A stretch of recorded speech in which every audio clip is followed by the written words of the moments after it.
Welcome back to Infidelity Tales Lab. We're incredibly grateful for your support. Before we begin today's tale, tell us, which city or country are you joining us from? We love connecting with our global audience. Now, let's dive into today's story.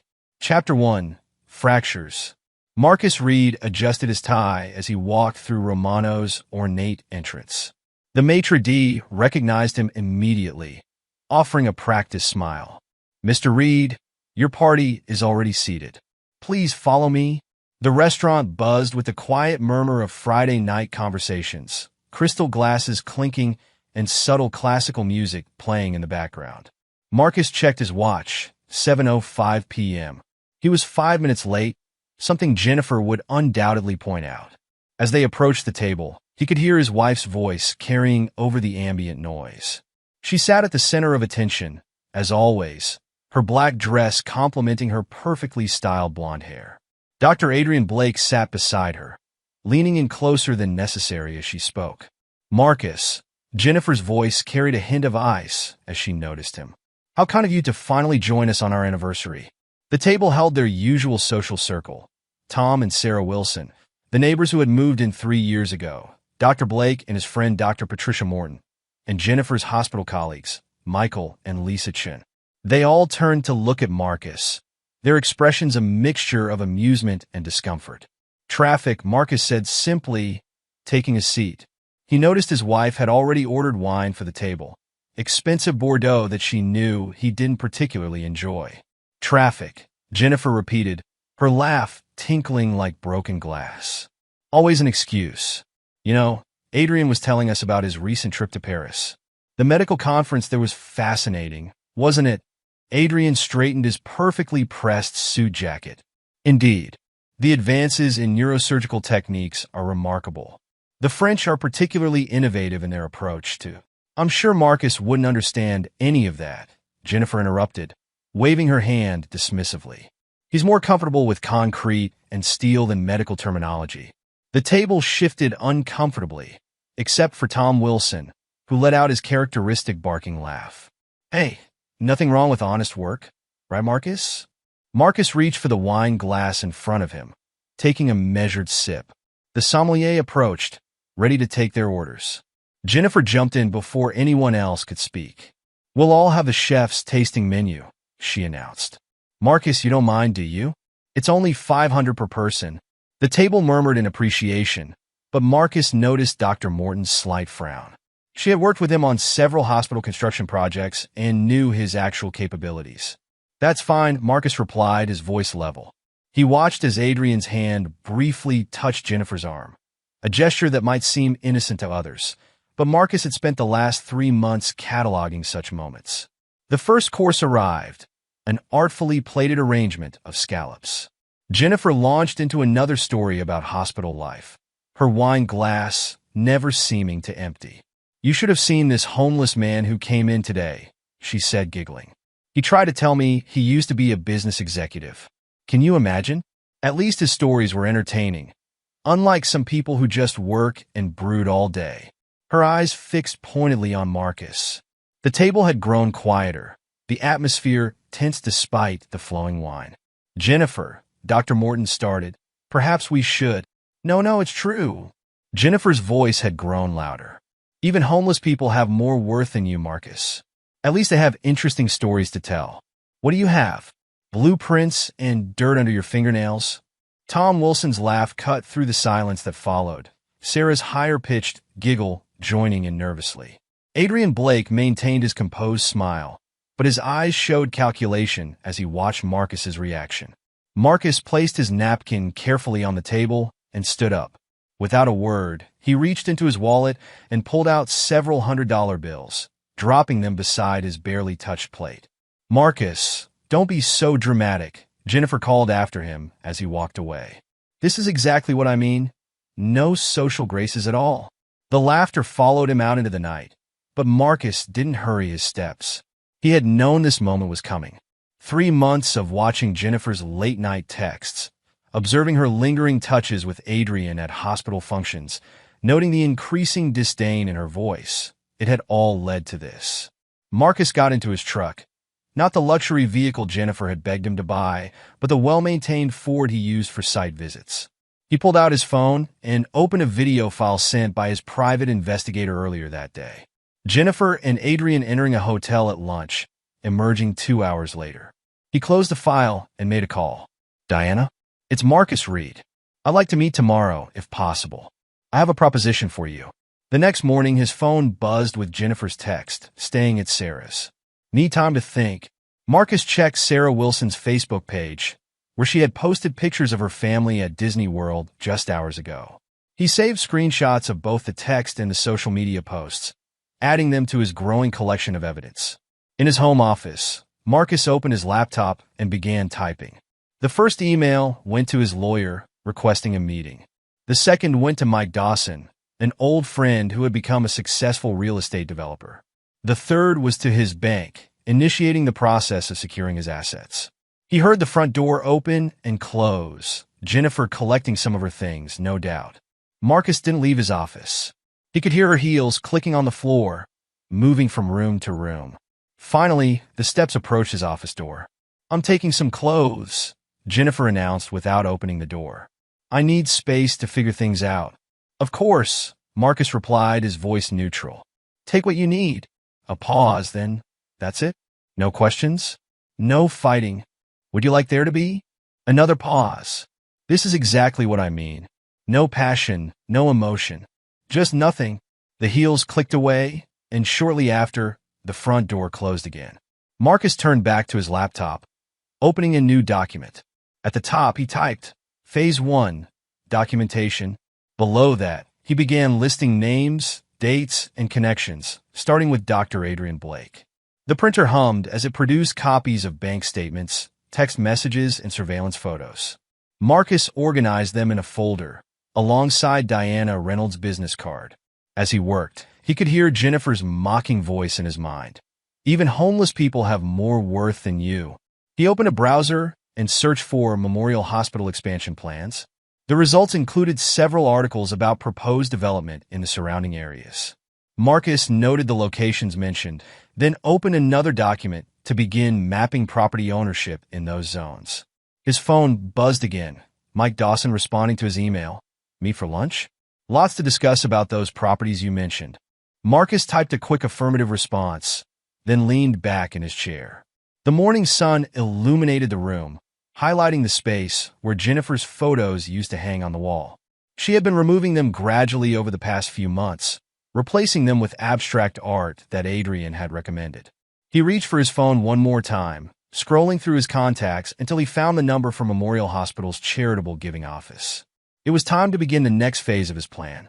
Chapter 2. The Architect. Diana Reynolds sat across from Marcus at the small coffee shop, her sharp eyes taking in every detail of his appearance. She stirred her Americano slowly, considering his words. "You want me to investigate my ex-husband?" she asked, her tone professional despite the personal connection. "That's an interesting proposition, Mr. Reed." Marcus took a sip of his black coffee. "I want to understand him better. Your unique insight would be valuable." Diana's lips curved slightly. "Adrian Blake, the prestigious neurosurgeon. Did you know he was a resident when we met?" "Back then, he drove a beaten-up Honda and wore discount suits." "Tell me about his transformation," Marcus prompted, noting how Diana's fingers tightened around her cup. "Adrian has a god complex," she said, leaning forward. "It didn't start that way. At first, he was driven, brilliant, dedicated to his patients. But success changed him. Each successful surgery fed his ego until he began believing he was untouchable." Marcus nodded, remembering how Adrian had looked at Jennifer during hospital functions, as if he had every right to take what he wanted. "The problem with believing you're untouchable," Diana continued, "is that it makes you sloppy. Adrian keeps meticulous medical records, but his personal life..." She shook her head. "That's where he makes mistakes." "What kind of mistakes?" Diana pulled out a small notebook. "Let's start with his gambling. He thinks he's clever, using offshore betting sites and cryptocurrency. But he's not as tech-savvy as he believes." Their conversation was interrupted by Marcus's phone buzzing. A notification showed Jennifer had posted on social media a photo of her at a charity gala, Adrian standing close behind her. The caption read, supporting Memorial Hospital's finest with wonderful colleagues. Ah, Diana said, glimpsing the photo. The public debut. Right on schedule. You don't seem surprised, Marcus observed. Adrian follows patterns.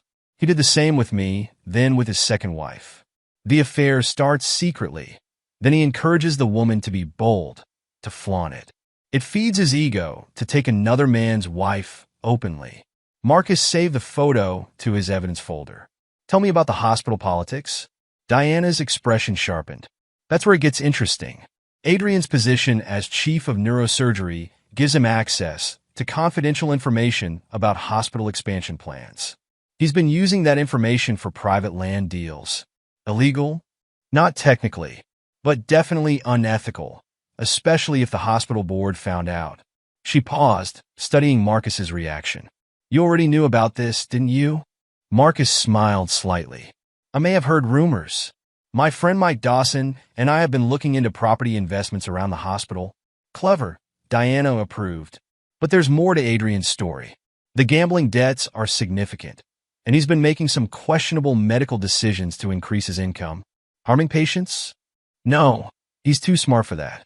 But performing surgeries that might have been handled with less invasive procedures?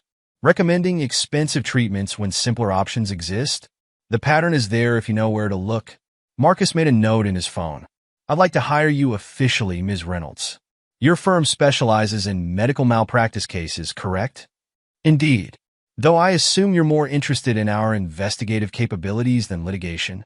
For now, I want to understand everything about Adrian Blake's world. His habits, his weaknesses, his associates. And Jennifer's role in all of it. Diana pulled out a contract from her briefcase. Standard agreement. My usual rate is double it, Marcus interrupted. I want this to be your priority.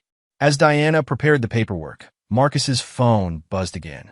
A text from Tom Wilson. Hey man, heard about you and Jennifer. Rough break.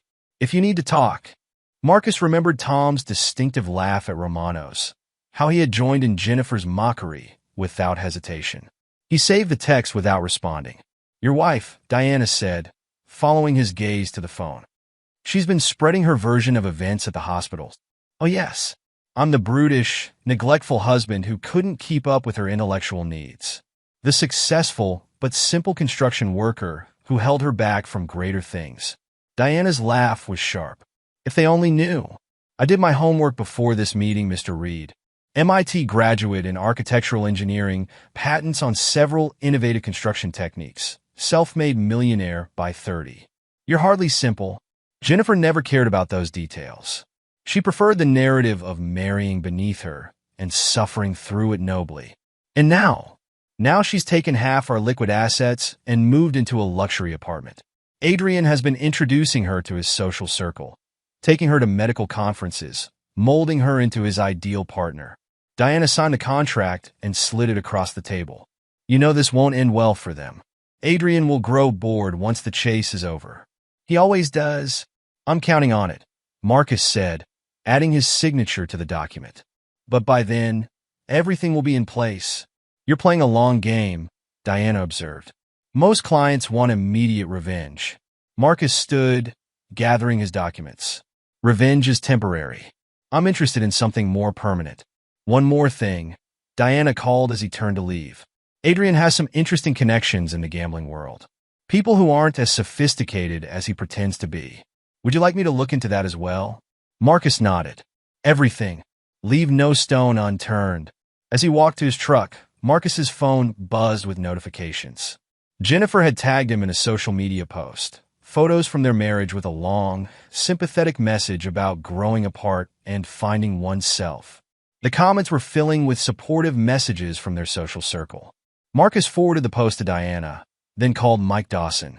Mike, how quickly can we move on those properties near Memorial Hospital? Fast if we use shell companies, Mike replied. But it'll take serious capital. I'll wire the funds today.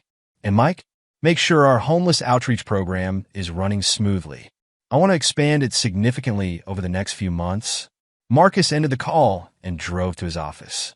The construction company he had built from nothing occupied 3 floors of a downtown building. His employees nodded respectfully as he passed, their loyalty earned through years of fair treatment and profit sharing. In his office, Marcus opened his safe and removed a recording device. He had installed similar devices in his home before moving out, all legally documented as security measures. Jennifer's dinner parties with Adrian would be interesting to monitor. His intercom buzzed. "Mr. Reed? There's a reporter from the local Times asking about your homeless employment initiative. Would you like to speak with them?" Marcus allowed himself a small smile. "Yes, send them up." "And Sarah?" "Schedule a meeting with Memorial Hospital's board next week. I'd like to discuss a potential donation." He turned to his window, overlooking the city he had helped build. Somewhere out there, Jennifer and Adrian were celebrating their public debut, believing they had humiliated him completely. They had no idea they were merely setting the stage for their own downfall. Chapter 3. Foundation Work. The homeless shelter near Memorial Hospital buzzed with activity as Marcus walked through its doors. 3 months had passed since the night at Romano's, and he had become a familiar face here. The shelter's director, Grace Martinez, greeted him warmly. "Marcus, perfect timing. We just got a new group in from the winter program." He followed her through the common area, noting how different it looked since his donation had funded renovations. New paint, clean furniture, and most importantly, a computer lab for job training. "Mr. Reed," a voice called out. James Cooper, formerly homeless and now employed as a foreman at one of Marcus's construction sites, approached with a clipboard. The latest progress report on the training program. Marcus took the clipboard, scanning the numbers. 23 people placed in jobs this month, 15 in construction, 8 in other industries.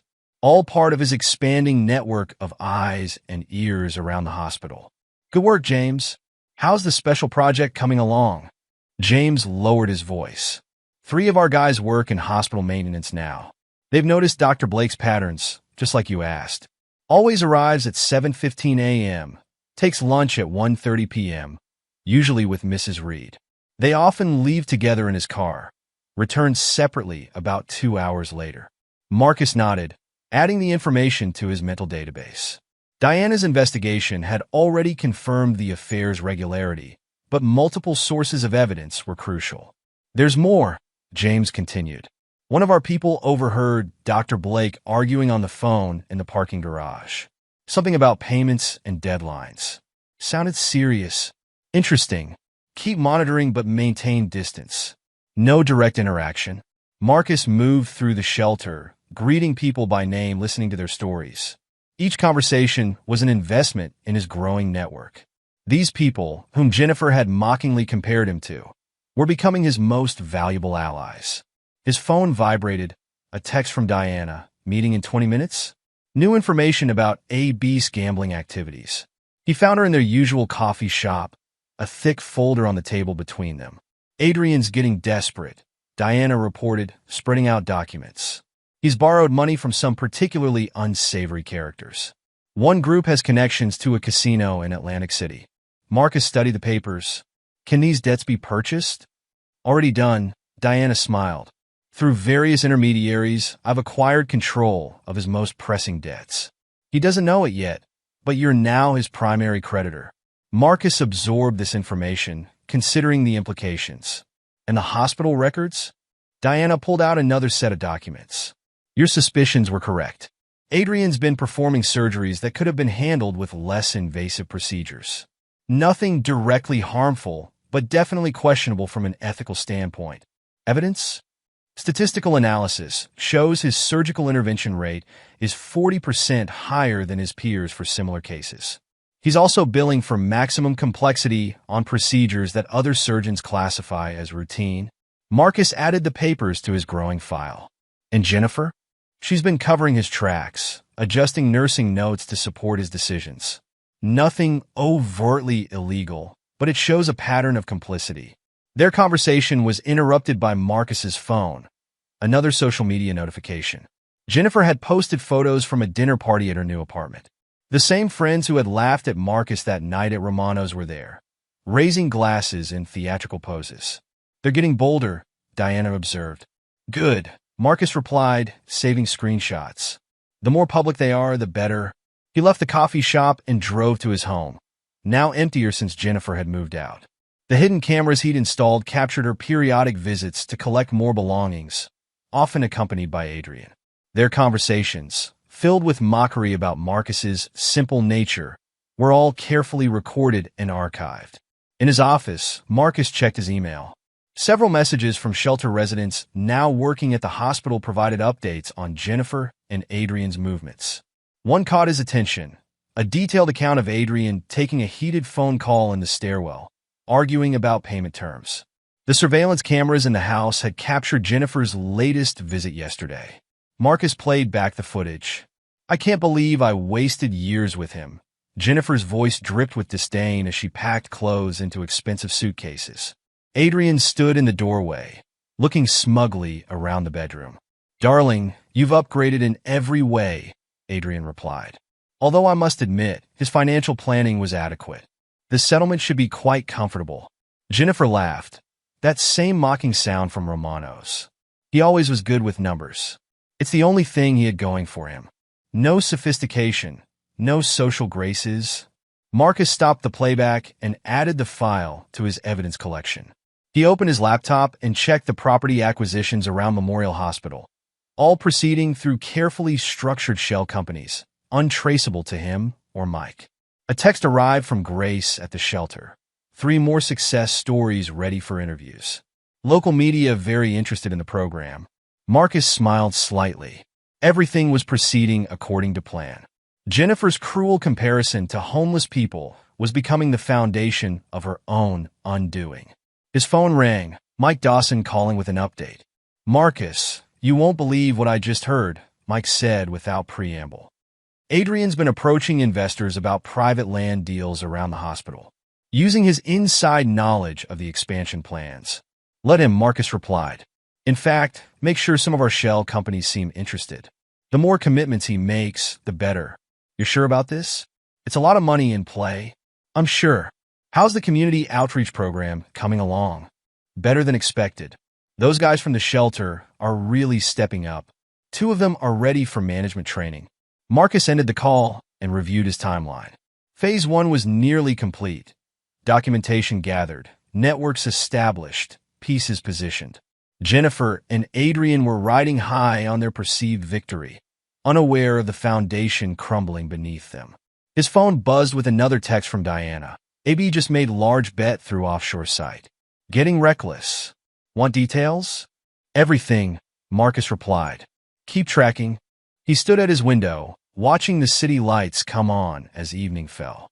In a high-rise apartment across town, Jennifer was probably hosting another dinner party, entertaining their former friends with stories of her liberation from her unsophisticated husband.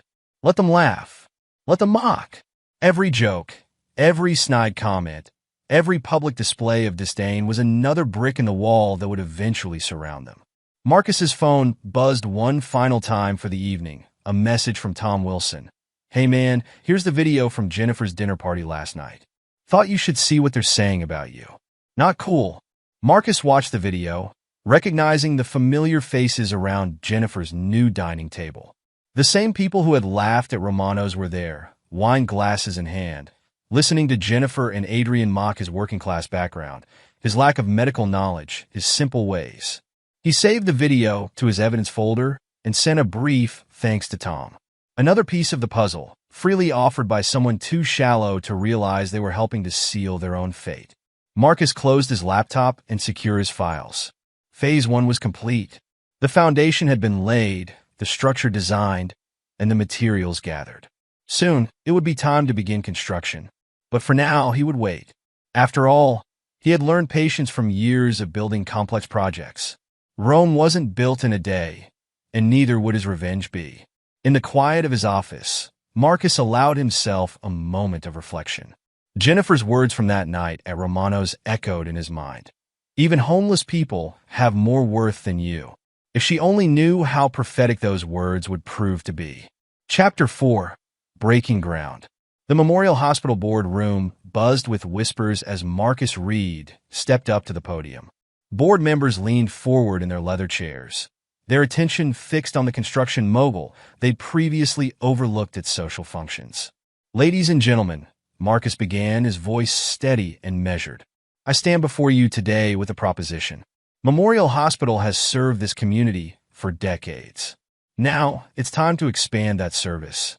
Dr. Adrian Blake shifted in his seat, his perfectly pressed suit failing to hide his discomfort.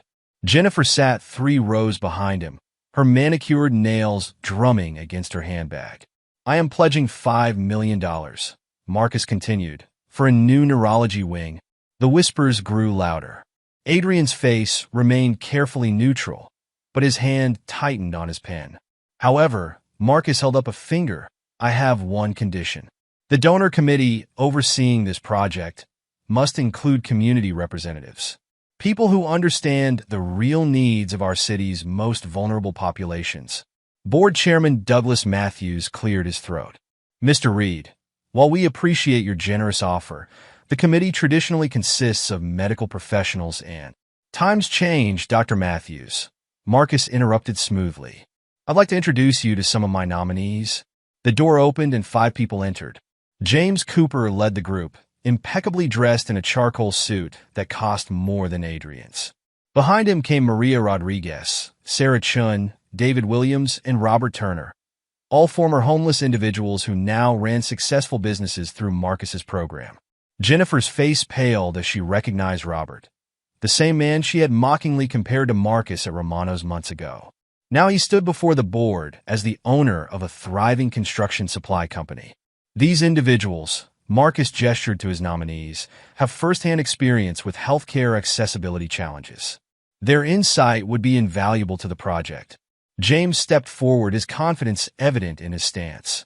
6 months ago, I was sleeping in my car. Today, I employ 30 people and provide health insurance to all of them. That transformation was possible because someone looked past surface appearances and saw potential. The board members exchanged glances. Chairman Matthews studied the group with growing interest. Perhaps it's time for a fresh perspective. Mr. Reed, could your nominees present their qualifications in detail? For the next hour, Marcus watched as his carefully selected team commanded the room's attention. Maria discussed healthcare barriers for non-English speakers. Sarah presented statistics on preventable conditions among the homeless population. David outlined job training programs that could support hospital staffing needs. Adrian attempted to interject several times, but his concerns about maintaining professional standards fell flat against the nominees' practical expertise.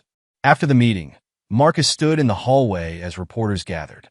Local news crews had been tipped off about the donation, another piece of his carefully orchestrated plan. Mr. Reed, a reporter called out, what inspired this generous donation? Marcus stepped up to the microphones, aware of Jennifer and Adrian watching from the periphery. I believe everyone has worth, regardless of their circumstances. Sometimes, people just need an opportunity to prove it.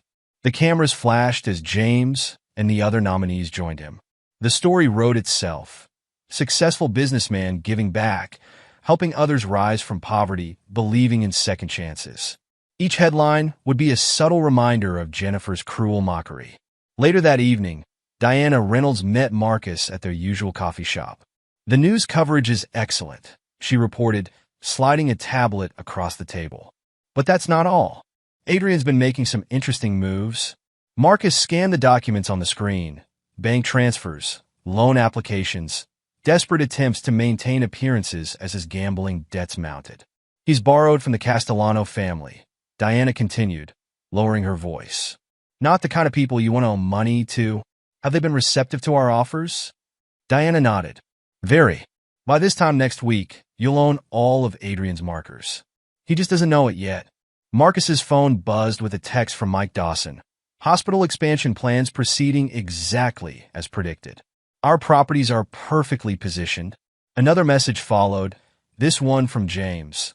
Dr. Blake spotted arguing with someone in the parking garage. Looked heated. We got it on security cameras. The pieces were falling into place. Marcus opened his laptop and began drafting his speech for the donation ceremony. It would be a masterpiece of subtle implications. Each word carefully chosen to remind Jennifer and Adrian of their past mockery, while presenting himself as the embodiment of generosity. The ceremony is next week, Diana noted. Jennifer and Adrian will have to attend. Hospital protocol. Perfect, Marcus replied. Make sure our friends from the shelter are dressed their best. I want them to outshine everyone else in the room. As they finished their meeting, Marcus's phone displayed another notification. Jennifer had posted on social media again. So proud of Memorial Hospital's upcoming expansion. Some people understand true sophistication and class. Marcus forwarded the post to his legal team. More evidence of her continued attempts to demean him publicly. Each post, each snide comment, each attempt at sophistication was another brick in the wall he was building around them. The construction had begun, and the foundation was solid. Chapter 5. Structural Integrity. The Memorial Hospital expansion plans leaked to the press on a Tuesday morning. Marcus sat in his office, watching the chaos unfold through various channels. Local news websites blazed with headlines about insider trading and ethical violations.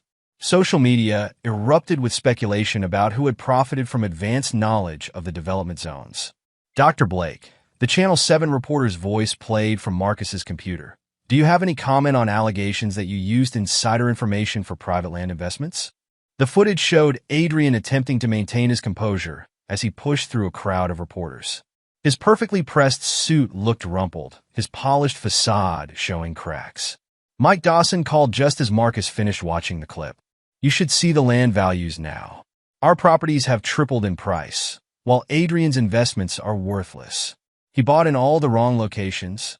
How unfortunate, Marcus replied, allowing himself a small smile. Have our shell companies received any interesting offers? Several, including one from Jennifer Reed.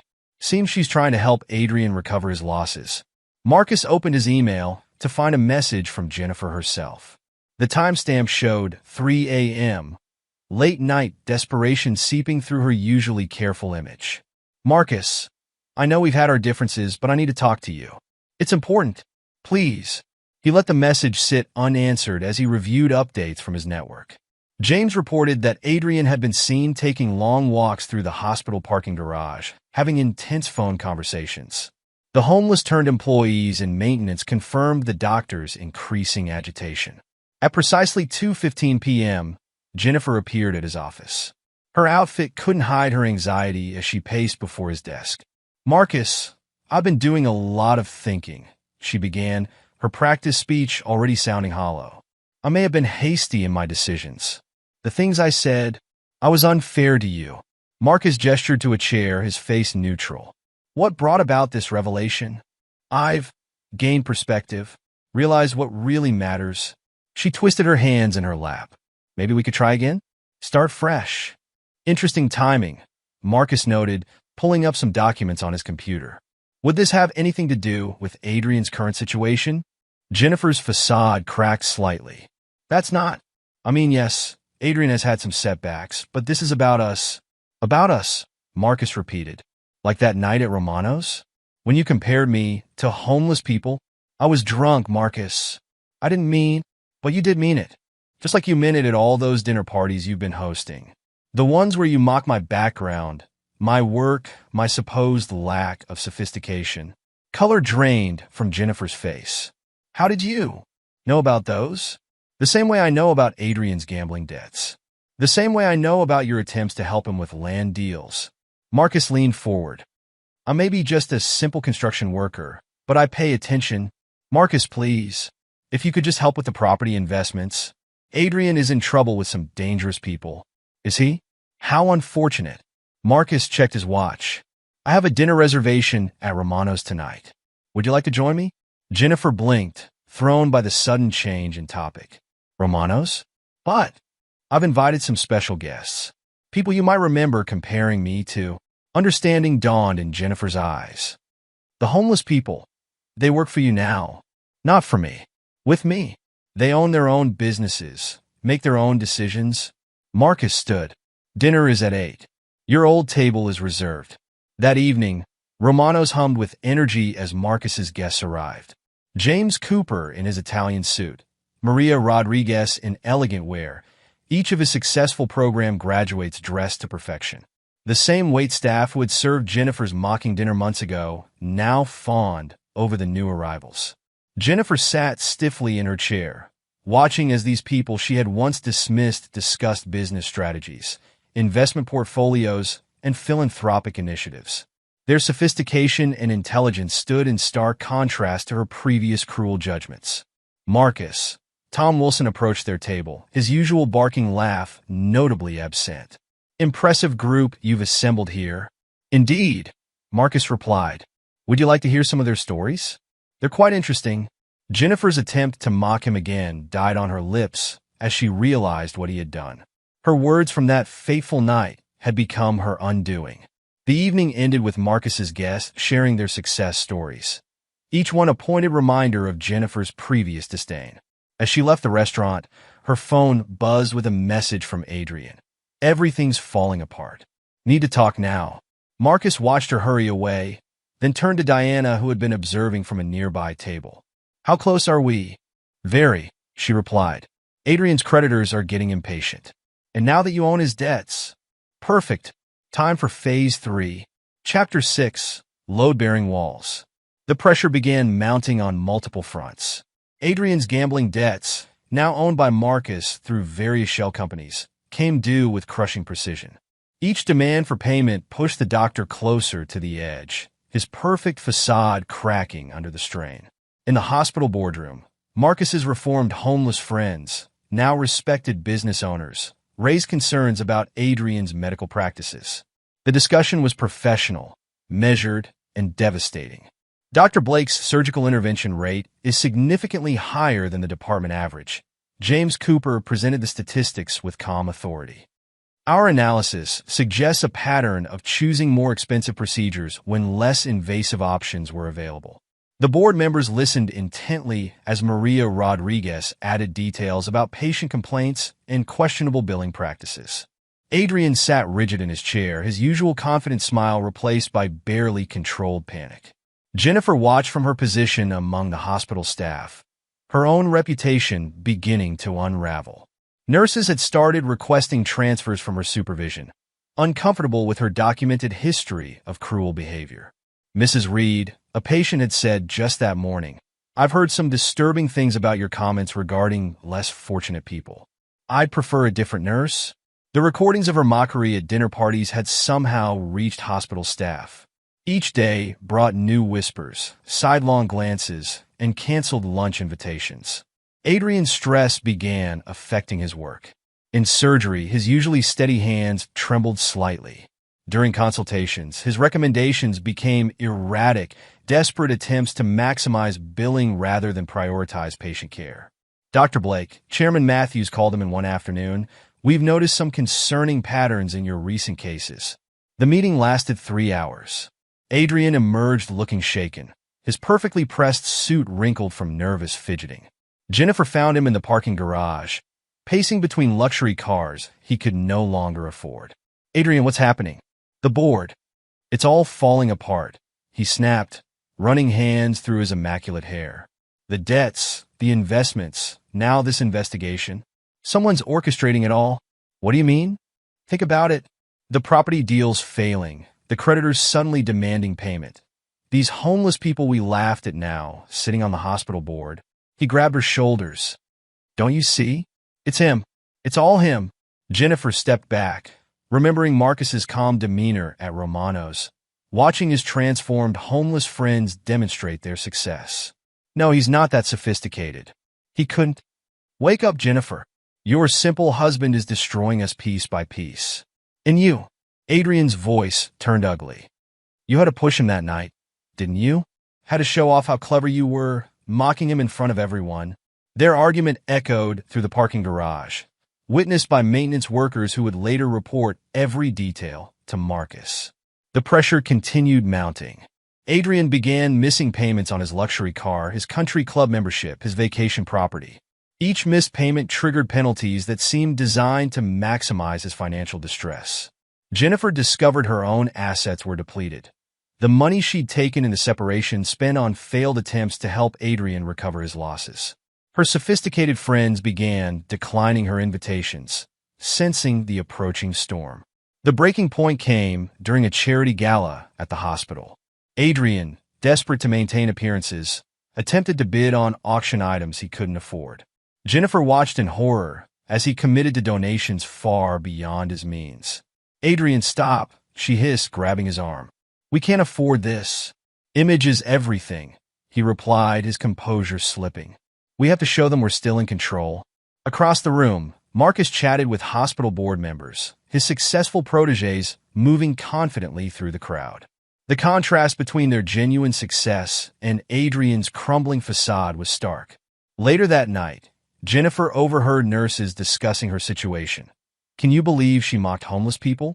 And now look, her boyfriend's facing an ethics investigation, and she's being reviewed for complicity. The walls were closing in, each carefully placed piece of Marcus's plan adding pressure from a different direction. Adrian's perfect world was crumbling, and Jennifer's sophisticated facade was cracking under the strain. Their relationship began to show signs of stress. Arguments erupted over money, over reputation, over who was to blame for their mounting problems. The perfect affair that had seemed so triumphant at Romano's now tarnished in the harsh light of reality. Marcus observed it all through his network of transformed allies, each piece of information confirming that his plan was working exactly as designed. The construction was nearly complete. Now it was time for the final phase. Chapter 7. Final Inspection. The Memorial Hospital boardroom had never felt so tense. Board members sat rigid in their chairs, papers spread before them detailing the extent of Dr. Adrian Blake's ethical violations. The distinguished neurosurgeon himself sat at one end of the long table, his usual polished appearance marred by signs of strain, wrinkled suit, loosened tie, dark circles under his eyes. Chairman Matthews cleared his throat. "Dr. Blake, these findings are deeply troubling. Our audit shows a clear pattern of unnecessary surgical interventions." With all due respect, Adrian's voice cracked slightly. These are complex medical decisions, not easily understood by whom, Dr. Blake? James Cooper interrupted from his seat on the board. "By those of us who lack your sophistication?" Adrian's jaw tightened at the pointed reference. The former homeless man now sat in judgment of him, impeccably dressed and wielding real power. "The numbers speak for themselves," Maria Rodriguez added, sliding forward a detailed analysis. "Your surgical intervention rate is 40% higher than the department average, predominantly in cases where less invasive options were available. And the billing patterns," David Williams continued, "consistently maximized insurance payments through questionable procedure classifications." Jennifer sat in the witness chair, watching her lover's carefully constructed world crumble. Her own position was precarious, called to testify about her knowledge of Adrian's practices. "Mrs. Reed," Chairman Matthews turned to her. "When did you become aware of Dr. Blake's unauthorized surgical decisions?" Jennifer straightened, attempting to project her usual confidence. "I wasn't aware. Dr. Blake's decisions seemed reasonable given his expertise." "Really?" Matthews pressed a button on his laptop. A recording filled the room. Jennifer's voice at one of their dinner parties. "Adrian's brilliant at finding ways to maximize billing. These rich patients can afford it, and insurance covers the rest." Color drained from Jennifer's face as she recognized the recording from Marcus's hidden cameras. That was taken out of context." "We have more," Matthews continued. Another recording played, Jennifer and Adrian discussing specific cases, planning which patients could be convinced to undergo more expensive procedures. "I was just following Dr. Blake's lead," Jennifer protested. "He assured me everything was proper." Adrian's head snapped up. "You knew exactly what we were doing. You helped coordinate the scheduling to avoid peer review." The boardroom erupted in murmurs as the former lovers turned on each other. Chairman Matthews raised his hand for silence. "Dr. Blake, your surgical privileges are suspended pending further investigation." "Mrs. Reed, the nursing board will be notified of your involvement." Adrian stood abruptly, his chair scraping back. "This is ridiculous. I'm one of the top neurosurgeons in the country. You can't." "Sit down, Dr. Blake," Matthews commanded. "We're not finished. There's still the matter of your financial improprieties." The next hour was brutal. Evidence mounted, gambling debts, failed land deals, desperate attempts to cover mounting losses. Adrian's perfect facade cracked completely. "My methods were aggressive but effective," he insisted, sweat beading on his forehead. No patients were harmed. No physical harm, James corrected. But unnecessary surgeries carry risks and the financial impact on families. What would you know about it? Adrian snapped. You were living on the streets a year ago. The room fell silent. Adrian realized too late how his mask had slipped, revealing the same contempt that had amused him at Romano's that fateful night. Jennifer watched in horror as her sophisticated world collapsed. Her own recordings continued to play, mocking comments about patients, cruel jokes about staff members, disdain for those she considered beneath her. Later that evening, Adrian's meltdown at Romano's became public spectacle. The same restaurant where he had laughed at Marcus now witnessed his complete unraveling. You don't understand, he shouted at his creditor's representatives. I'm Dr. Adrian Blake. I save lives. I'm not some common debtor. Jennifer slipped out during his tirade, her phone buzzing with notifications. Anonymous complaints had been filed against her nursing license. Detailed documentation of unprofessional behavior, ethical violations, and patient complaints. In his office across town, Marcus watched the events unfold through his network of allies. Diana Reynolds sat across from him, reviewing reports. The board's decision was unanimous, she informed him. Adrian's suspension is just the beginning. The Medical Ethics Board is opening a full investigation. Marcus nodded, closing a folder containing Jennifer's nursing board complaints. And the creditors? Moving in as planned. The Castellano family is particularly eager to collect. Through the hospital grapevine, Jennifer learned her fate.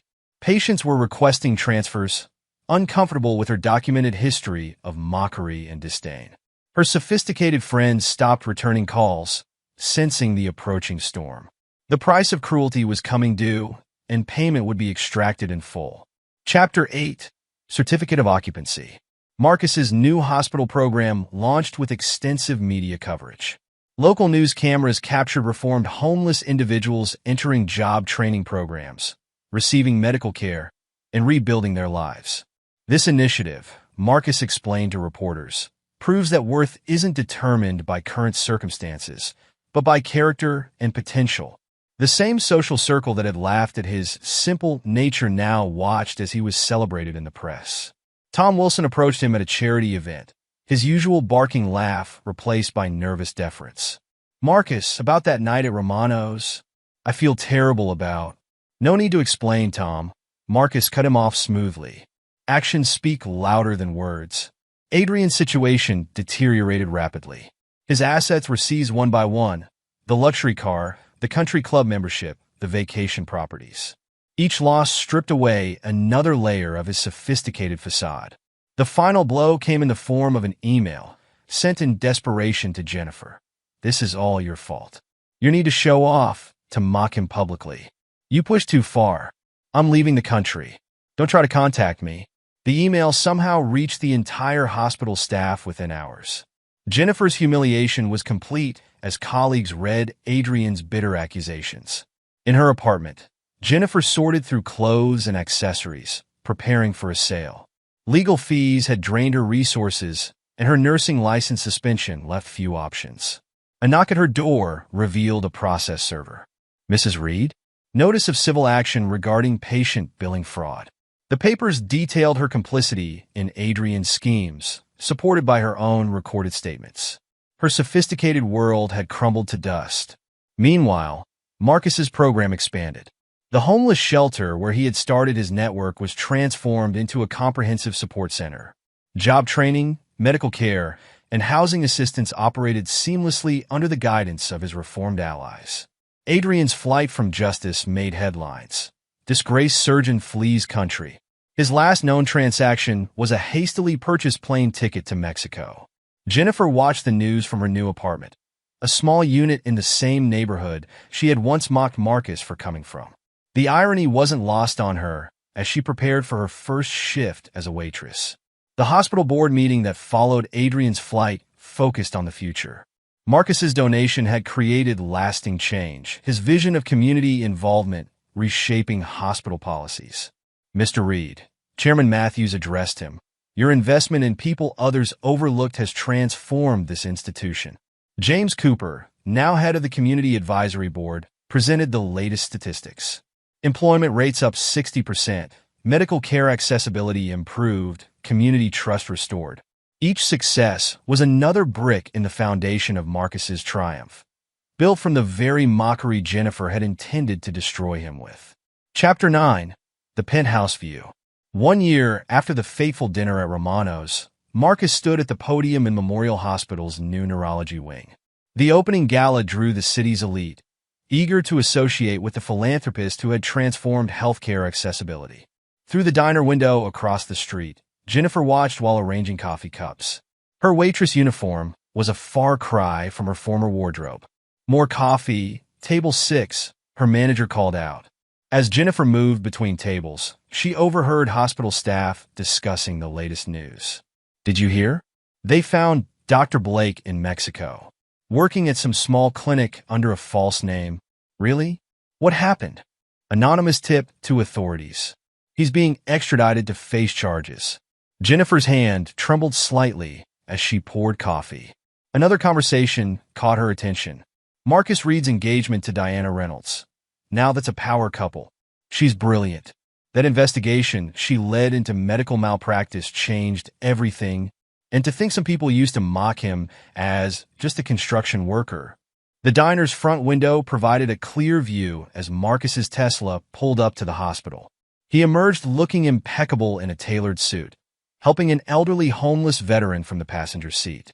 "That's what real class looks like," one of Jennifer's customers commented. "Not just money or status, but how you treat others." Jennifer watched as Marcus guided the veteran toward the hospital's job training center. Their eyes met briefly through the window, his calm and knowing, hers haunted by recognition of her own downfall. Marcus's small smile held no malice, just quiet acknowledgement of debts paid and lessons learned.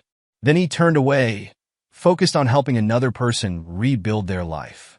The veteran's voice carried through the diner's open door. "Mr. Reed, I can't thank you enough for this opportunity. Everyone deserves a chance to prove their worth." Marcus replied, the words carrying clearly to where Jennifer stood frozen. Her own words from that night at Romano's echoed in her mind. "Even homeless people have more worth than you." She had been right, but not in the way she'd intended. Marcus had transformed her cruel mockery into his greatest triumph, proving that true worth lay in actions rather than appearances. As Marcus disappeared into the hospital, Jennifer returned to her tables, serving coffee to the same social circle that had once laughed at her jokes about Marcus's simple nature. The price of mockery had indeed been paid in full, not through violence or direct confrontation, but through the systematic dismantling of false sophistication and the triumph of genuine character. Marcus had won, but his victory wasn't in Jennifer's downfall or Adrian's disgrace. It was in the lives he'd transformed, the community he'd built, and the lasting change he'd created from the very insults meant to diminish him. The last coffee cup of her shift emptied. Jennifer watched Marcus's Tesla pull away from the hospital. In the passenger seat sat Diana Reynolds, their engagement making headlines in the local press. The same social circle that had once mocked Marcus now celebrated his union with the accomplished investigator who had helped expose Adrian's misdeeds.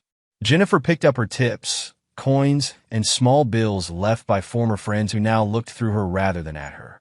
The price of cruelty had been extracted not in revenge, but in justice served through success and transformation. Marcus's final victory was complete, built not on destruction, but on construction, of opportunities, of dignity, of real worth proven through actions rather than words. Epilogue. 5 years later, the Memorial Hospital's annual charity gala had become the city's premier social event. In the grand ballroom of the Reed Community Center, a newly constructed building adjacent to the hospital, Marcus Reed stood at the podium, his wife Diana beside him, addressing the gathered crowd. 5 years ago, we began a journey together, Marcus said, his voice carrying clearly through the space. What started as a single donation has grown into something far beyond our initial vision. The audience included faces both familiar and new. James Cooper, now the hospital's director of community programs, sat at a prominent table with his wife and children. Maria Rodriguez, having completed her MBA, ran the hospital's innovative patient advocacy department. The other former homeless individuals who had been part of Marcus's initial program had all found their own paths to success. Our job training programs have placed over 2,000 individuals in stable careers, Marcus continued. The medical outreach initiative has provided care to tens of thousands. But numbers don't tell the whole story. He gestured to a group of doctors seated near the front, former homeless individuals who had received support to complete their medical education. True change comes from transforming lives, from believing in potential others might overlook. Diana stepped forward to join him at the podium. Their marriage had proved to be more than just a partnership. Together, they had expanded their initiatives across multiple cities, replicating the success of Memorial Hospital's programs nationwide. The Reed Foundation now operates in 12 cities, Diana announced. Each location follows the same principle, that worth isn't measured by current circumstances, but by character and determination. In a small diner 50 miles away, Jennifer Reed, now using her maiden name Walker, wiped down tables as the evening rush ended. 5 years of serving coffee and budget meals had stripped away her pretensions.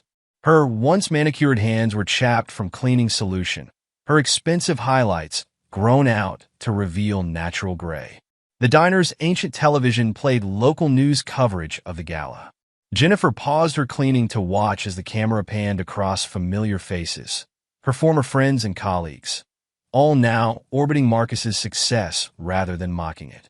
That Marcus Reed, her manager commented, counting the day's receipts, started some program over at County Hospital last month. My nephew got into their medical technician training. Changed his life. Jennifer nodded silently. She had followed Marcus's expanding influence through news reports and overheard conversations. The Reed Foundation had become a model for community transformation, its success studied by universities and praised by politicians. Across the border in Mexico, in a small prison medical ward, Dr. Adrian Blake treated inmates with basic medical care. His extradition and subsequent trial had resulted in a 10-year sentence for medical fraud and ethics violations. His attempts to maintain his superior attitude had crumbled in the face of prison reality. Dr. Blake, a guard called out, "New patient in cell block C." Adrian looked up from his paperwork, his once immaculate appearance reduced to prison scrubs and institutional shoes. His prestigious medical license was long revoked, his practice limited to basic care under strict supervision. The latest issue of Medical Journal lay on his desk, featuring an article about the Reed Foundation's innovative approach to healthcare accessibility. The photo showed Marcus and Diana at the opening of another community medical center, surrounded by successful graduates of their program. Back at the gala, Tom Wilson approached Marcus during a quiet moment. The neighbor's once distinctive barking laugh had been replaced by a more subdued manner. "Marcus, I've been meaning to talk to you," Tom began. "About that night at Romano's. I've never properly apologized." Marcus studied the man who had once laughed at Jennifer's cruel jokes. "How's Sarah doing?" Tom's expression fell. "We divorced last year, after everything that happened. Well, she never really got past her part in it all. Started drinking, couldn't handle the guilt." Marcus nodded, understanding the ripple effects of that fateful dinner. The Foundation's counseling program might be helpful for her. Have her contact Maria Rodriguez. In another part of the city, the original Romano's restaurant had been transformed. Marcus had purchased it during the previous year, converting it into a high-end training facility for aspiring chefs from disadvantaged backgrounds. The table where Jennifer had mocked him now served as a teaching station where formerly homeless individuals learned culinary arts. The restaurant's new name, Second Chances, attracted attention from food critics and social commentators alike.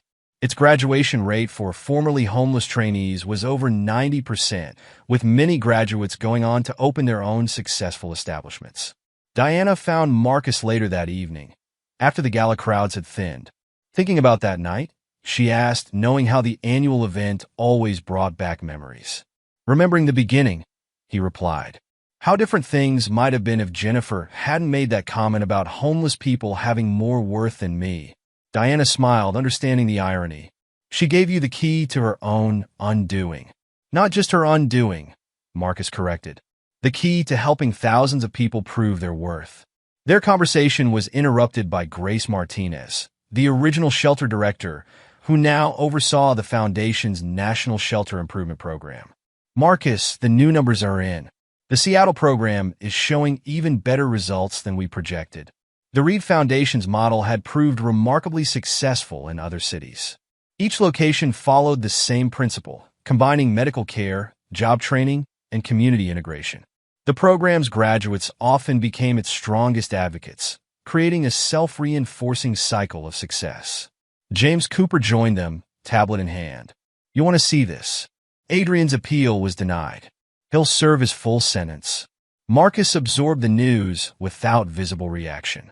Adrian's downfall had been thorough. His medical license revoked, his assets seized, his reputation destroyed. The man who had once mocked Marcus's lack of sophistication now served as a cautionary tale in medical ethics courses. His daughter started college last month, James added. The Foundation's scholarship program accepted her application. This drew a slight smile from Marcus. Breaking the cycle of cruelty meant helping even the children of those who had wronged him.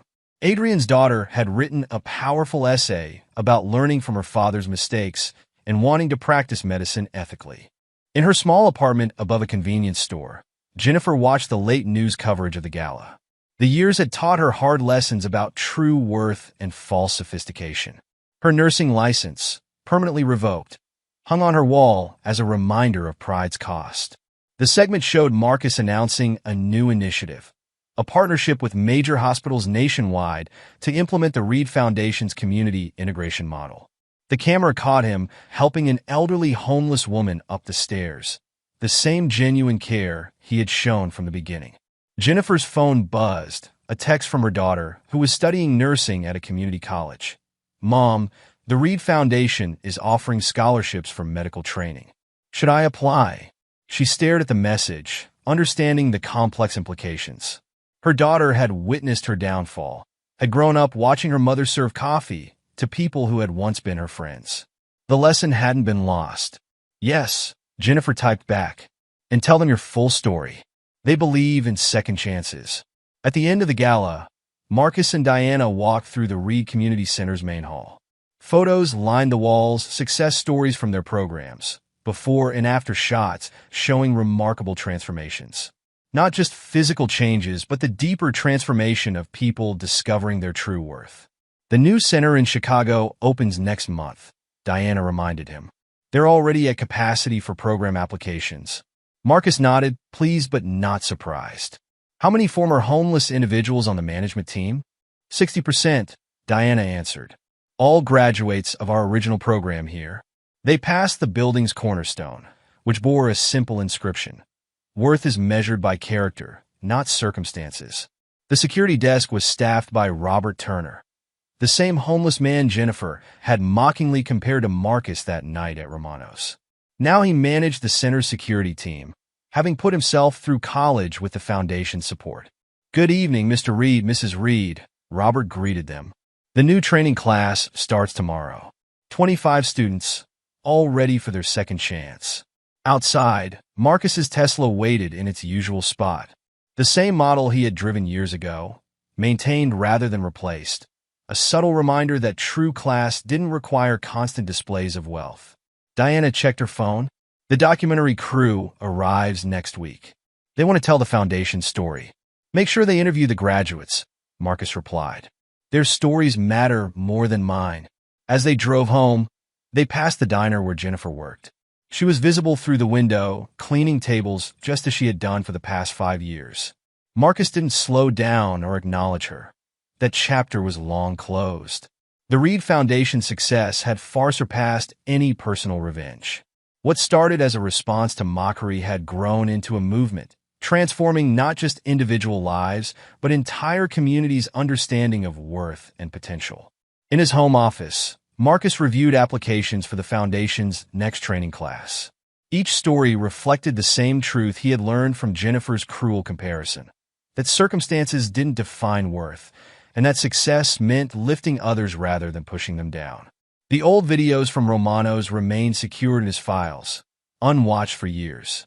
They had served their purpose, not just in bringing justice, but in sparking a transformation that continued to ripple outward. Diana joined him in reviewing applications. "Look at this one," she said, highlighting a name, Sarah Wilson, Tom's ex-wife. Marcus read Sarah's application, a raw, honest account of her role in mocking him, her subsequent guilt and alcohol struggles, and her desire to make amends by helping others. Add her to the approved list, he decided. The counseling program first, then job training when she's ready. Their own marriage had strengthened over the years, built on shared values and purpose rather than social status. Diana's investigative skills now serve the foundation, vetting programs and ensuring resources reach those truly committed to change. The Reed Foundation's annual report sat on Marcus's desk, detailing lives transformed across the country. The numbers were impressive. Thousands of jobs created, medical care provided, homes secured. But the real success lay in the changed perspectives, the broken cycles of judgment and cruelty. Jennifer's cruel words at Romano's had indeed proved prophetic, though not in the way she intended. The homeless people she mockingly compared to Marcus had more than proved their worth, becoming successful professionals, business owners, and community leaders. Marcus's phone buzzed with a message from James Cooper. Just interviewed a promising candidate for the medical program. "You'll never guess, it's Jennifer's daughter." He showed the message to Diana, who understood its significance. The next generation breaking the cycle? "Worth giving her a chance," Marcus replied. "That's what we're all about, isn't it?" The night settled around their home. Not a mansion, but a comfortable house filled with photos of foundation graduates and community celebrations. Success, Marcus had proved, wasn't measured in square footage or labels, but in lives transformed and potential realized. Tomorrow would bring new challenges, new opportunities to prove that worth transcended circumstances.